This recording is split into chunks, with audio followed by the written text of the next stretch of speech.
નમસ્કાર. નડિયાદ મહાનગરપાલિકા ચૂંટણી કોંગ્રેસના દાવેદારો મેદાનમાં. નડિયાદના રાજકારણમાં ગરમાવો. મહાનગરપાલિકાની ચૂંટણીના રણશીંગા ફૂંકાઈ ચૂક્યા છે. ત્યારે આજે કોંગ્રેસ પક્ષ દ્વારા મજબૂત દાવેદારી નોંધાવવામાં આવી છે. આજે નડિયાદના વિવિધ વોર્ડમાંથી કોંગ્રેસના 13 ઉમેદવારોએ વિજય મુહૂર્તમાં પોતાના ફોર્મ ભર્યા છે.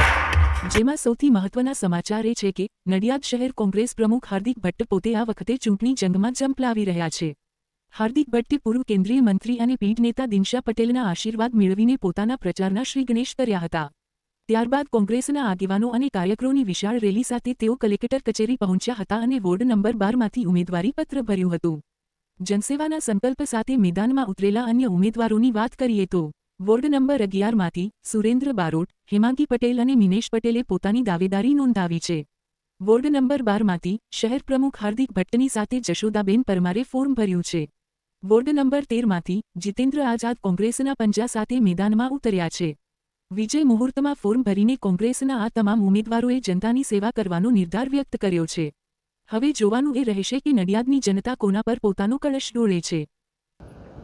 મહાનગરપાલિકા નડિયાદ 2026નું પ્રથમ ઇલેક્શનમાં મેં અને અમારા બીજા અન્ય વોર્ડના ઉમેદવાર આઝાદભાઈ, એસકે બારોટ, મારા વોર્ડના મહિલા ઉમેદવાર, અમે બધાએ આજે નડિયાદના વિકાસ માટે, નડિયાદને આગળ લાવવા માટે, દરેક વોર્ડને આગળ લાવવા માટે, ભ્રષ્ટાચારને નાથવા માટે, તૂટેલા રોડને સરખા કરવા માટે, કચરાના ઢગલા ચોખ્ખા કરવા માટે, સરકારની ગ્રાન્ટ 100% વપરાય તેના માટે, લોકોમાં ભય દૂર થાય તેના માટે, ધાક ધમકીઓ લોકોને ઓછી મળે તેના માટે, અમે રોજગારી માટે, અમે આરોગ્ય માટે, અમે શિક્ષણ માટે, નડિયાદના વિકાસ માટે અમે લોકોએ આજે મજબૂતાઈથી ઉમેદવારી કરી છે.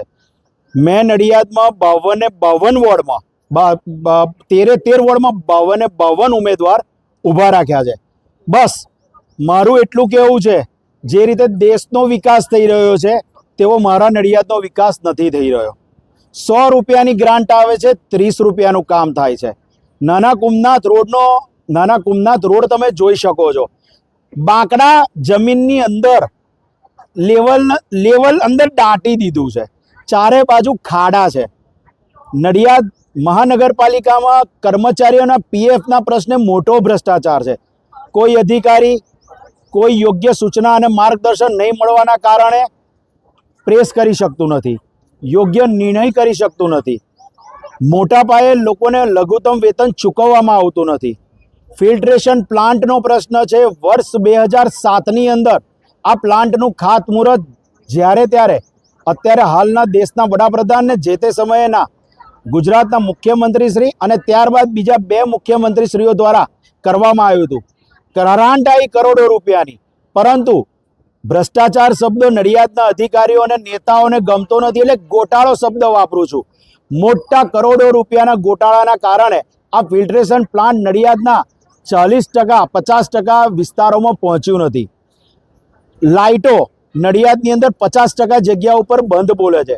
અધિકારીઓ પોતાની બુદ્ધિનો ઉપયોગ નથી કરતા, કારણ કે તેમને જેટલું સૂચના અને માર્ગદર્શન મળે ને તેટલું જ કામ કરે છે. જો એ પોતાની એસી કેબિન છોડીને બહાર આવે તો નડિયાદનો વિકાસ થઈ શકે છે.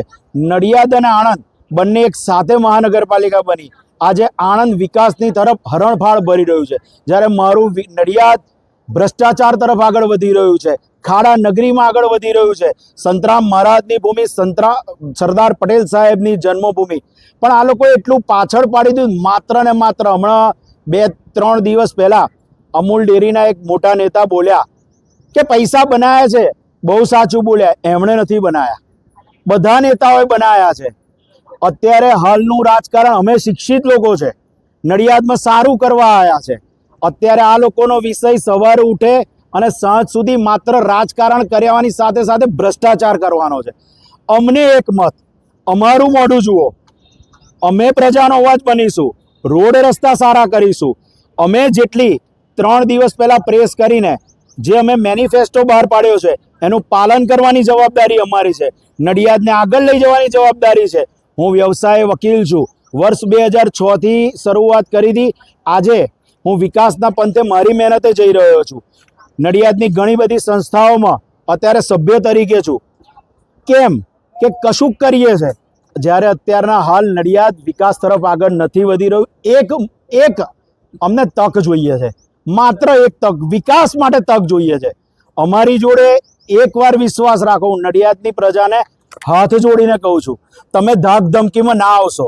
અમારી ઉપર અમારા સાચા પ્રશ્નને લઈ અને મહાનગરપાલિકામાં ખોટો હુમલો થયો છે. અમે ગુજરાત હાઈકોર્ટમાં તે માટેની ફરિયાદ પણ દાખલ કરી દીધી છે. તમામ પુરાવો પણ અમારી સાથે છે. ક્યારે હુમલો થયો કે જ્યારે ભ્રષ્ટાચાર ઉજાગર થયો. માટે અમારા દરેક ઉમેદવારને વિકાસ માટેની એક તકે મત આપવા આપ સૌને નમ્ર વિનંતી છે. હાર્દિકભાઈ, પાયાની સુવિધાઓની વાત થઈ, પરંતુ તમે જીતીને આવશો તો પહેલું કયું એવું કામ કરશો કે જે અત્યાર સુધીમાં નથી રહ્યું? જો અત્યાર સુધીમાં નડિયાદમાં રોજગારીનો પ્રશ્ન બહુ મોટો છે. નડિયાદના લોકો સવારે 5 વાગે ઉઠીને 6 વાગે ટ્રેનો પકડી અને ગામ બહાર જતા રહે છે. અત્યારે 50% સોસાયટીઓ ખાલી છે. છોકરું 10મા ધોરણ પછી નડિયાદમાં રહેવા તૈયાર નહોતું, બધું વિદેશ બાજુ હતું. એનું કારણ શું? નથી ડેવલપમેન્ટ. રોડ રસ્તા સરખા કરીશું. જે આખા ગામમાં અત્યારે રખડતી ગાયોના પ્રશ્નો છે, મહાનગરપાલિકાના ભ્રષ્ટ વહીવટદારોના કારણે અમે ગૌચર વાડા ઊભા કરાવડાવ્યું છે. સરકારી જમીનો પર કબજો છે એ દૂર કરાવડાવી એમને યોગ્ય જગ્યા અપાવડાવીશું. ગૌ પશુપાલકો જોડે ચર્ચા વિચારણા કરી તેમની સાથે રહી અને આ પ્રશ્ન ફરી ઉદ્ભવે નહીં તેના માટે અમે આગળ વધીશું. રોડ રસ્તાની સાથે સાથે સ્ટ્રીટ લાઇટના પ્રશ્નો છે, ગંદકીના પ્રશ્નો છે.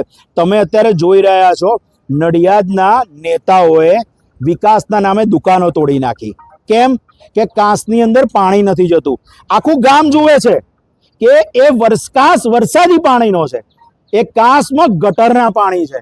એ કોના પાપે? તમે 30 વર્ષથી શાસન કરો છો, 30 વર્ષથી, તો ગટરનું પાણી આવ્યું ક્યાંથી? માત્ર શાસનમાં તમે ભ્રષ્ટાચાર કર્યો, તમે વિકાસ તમારો કર્યો છે, મારા ગામનો વિકાસ નથી કર્યો. સરદાર પટેલ સાહેબને ત્યાં અત્યારે જે ભીત ચિત્ર કરવામાં આવ્યા, આ 30 વર્ષમાં કેમ ના કરવામાં આવ્યા? 30 વર્ષ બાદ જ તમને અત્યારે કેમ કાંસ યાદ આવ્યો? બોમ્બે, બરોડા, અમદાવાદમાં પણ કાંસ છે, પણ એ વરસાદી પાણીના કાંસ છે, જ્યારે અહીં ગટરોના કાંસ છે. કરોડો રૂપિયા અત્યાર સુધીમાં નડિયાદ શહેર કોંગ્રેસ દ્વારા 85 આવેદનો આપવામાં આવ્યા છે. એમાંથી 83 આવેદનોના કામ થયા છે. જે કોઈ નેતા, ભાજપનું જે કોઈ નેતા, હું પક્ષપાત નથી કરતો, અત્યારે ભાજપના 85% નેતાનો સાથ સહકાર છે, એપ્રિશિએટ કરે છે કે ભાઈ તારાથી કામ થઈ રહ્યા છે. અધિકારીઓનો પણ હું આભાર માનું છું. પરંતુ 85% આવેદનોમાંથી 83 આવેદનો કામ મારા થયા છે. મુખ્યમંત્રી શ્રીની ઓફિસથી પણ લેટરો આવ્યા છે, કામ થયા. જેને કોઈ પણ ડાઉટ ઊભો થતો હોય ભાજપવાળાને, તેનો બતાવવા તૈયાર છું, ઉજાગર કરવા તૈયાર છું. કોવિડના કાળમાં નડિયાદના નેતાએ નડિયાદ છોડી દીધું હતું. હું પ્રજાની વચ્ચે છું, અનાજની કીટો આપી છે, હોસ્પિટલોમાં રહ્યા છે, બધા ફોટા પુરાવા છે, પરંતુ અમે કોઈની મજબૂરીનો લાભ નથી લીધો. આ બધા જ પુરાવાઓ છે. જ્યારે જેને જોઈતા હોય ત્યારે બતાવો. હું પ્રજાનો દીકરો છું, હું એક બ્રાહ્મણનો દીકરો છું, કશુંક સારું કરવા આવ્યો છું, કશુંક સારું કરીને જઈશ. એક તક આપજો, એકવાર વિશ્વાસ રાખજો. જો કામ ના થાય ને તો ફરી ક્યારેય તમે અમને ના અપનાવજો.